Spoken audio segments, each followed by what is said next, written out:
Di ba nga, yan yung dahilan dati kung bakit umalis ako sa DDS. Hmm. Yung shinare ko yung post na hindi na ako DDS.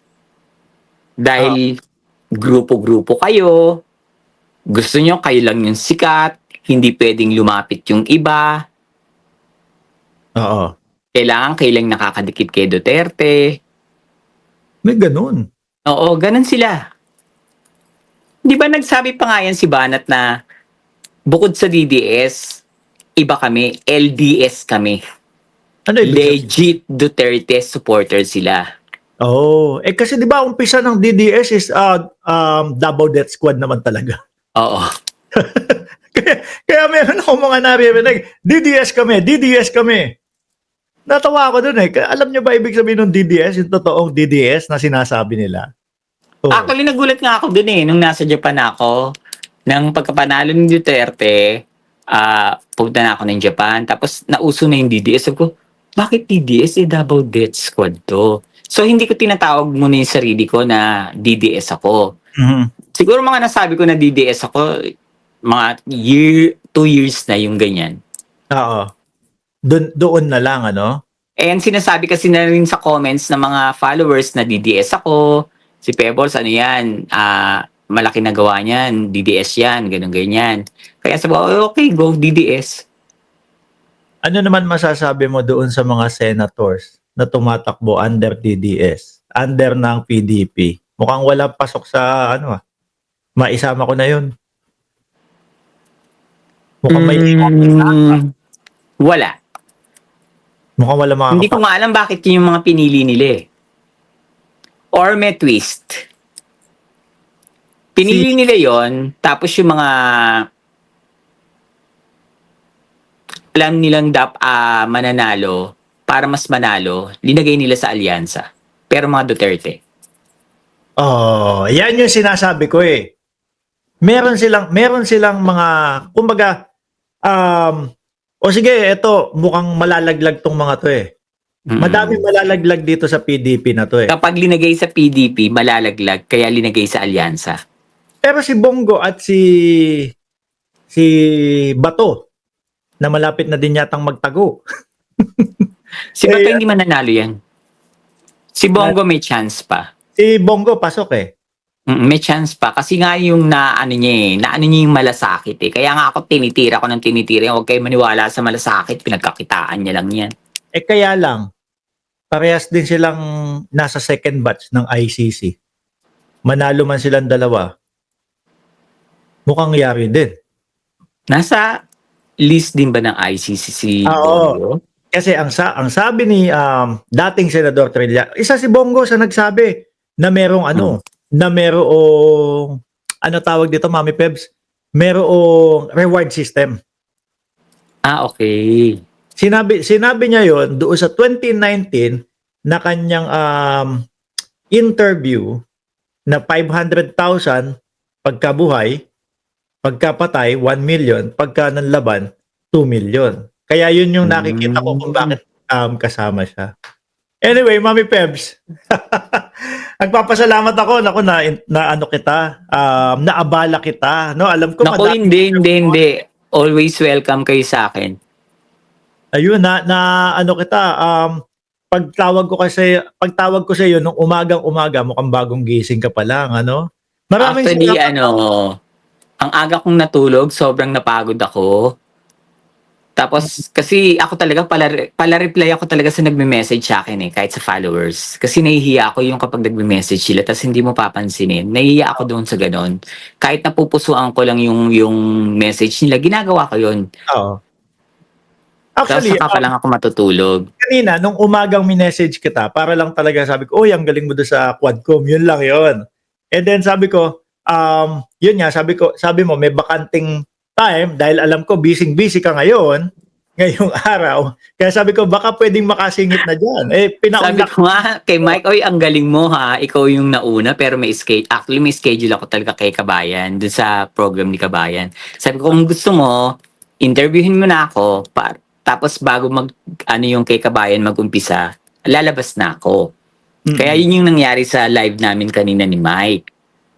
Mami Pebs, paisama ka na dito, maisama na kita dito kasi may nakita ko isang post ni Mark Lopez. Total nakakasama mo na pala to. Ano? O yan nga yung nanira sa akin. Si Mark Lopez? Oo. Ito yung ano yung tapang-tapangan nung una, Oo, sabi. yan yung iko-contempt ng 10 days. Tapos siya raw Oo. yun ang pusa na siyang pupunta. Oo, ang sabi niya nung una, o sige, pupunta ako diyan, magkaharap na kami ni Benny Abante tsaka si Dan Fernandez pa nga yung isa niyang sinasabi eh. Oo. Pero nagulat ako, nando sila sa sa Supreme Court. Ngayon, sama na kita dito sa discussion dito. Nakita ko, nag-post. Oh, mukhang nagsusumbong. Anong sabi? Nagsusumbong sa mamamayang Pilipino, nagsusumbong doon sa kanilang mga supporter. Ito sabi niya, the TRICOM has cited me for contempt and ordered to be detained for 10 days in Batasan. Dahil pagkatapos kasi nung unang punta nito sa TRICOM, pagkatapos naalala mo kung napanood mo yung sinabi niya na Oo, yung ano na, sige na, fake news na ako. Yung, fake news na ako. At the same time, meron siyang sinabi na tayo, Your Honor, tayo din po nagwa-water cannon. Oo, yes, Eh, oo. talagang magigisa siya nun. Kasi parang dinadagdagan niya o gumagatong siya doon sa narrative ng China na tayo ang nambubuyo sa kanila. Kaya binobomba tayo ng water cannon ng China. Di ba? Parang dadagdag yun gagatong yun Ngayon, Pero nagsalita na siya. Uli. Hindi, pinost niya, na, parang sinabi niya na siya na yung kusang pupunta para makontempt, para magpakulong. hindi ko siguro late na to. Pero Oo, parang, sige na, ako na yung pupunta para magpakulong. sige nga. Hindi, pero tingin mo, meron talagang nanggagaling na pondo base doon sa sinabi ni Katrina Ponce Enrile, meron talagang nanggagaling na pondo galing China papunta dito sa mga vloggers. Kasi meron pa silang Sa tingin ko, hindi na galing China. Oo. Sige, galing China, pero hindi para sa mga vloggers. Galing China na ibibigay sa mga Duterte, tapos yung mga Duterte ang magpupunta sa mga vloggers. Okay, gets ko. Pero may pondo talaga. Kumbaga, Meron yan. mga vloggers may natatanggap talaga. Meron. Nasa magkano? Hindi ko alam kung magkano, pero kasi ngayon, tawag dito, nag-hire talaga sila ng vlogger para mas marami sila. Nag-hire talaga sila ng vlogger and nagbibigay talaga sila ng allowance. Pati yung pagpunta ng mga Hong Kong, China. Oo, dapat sagutin nila yun.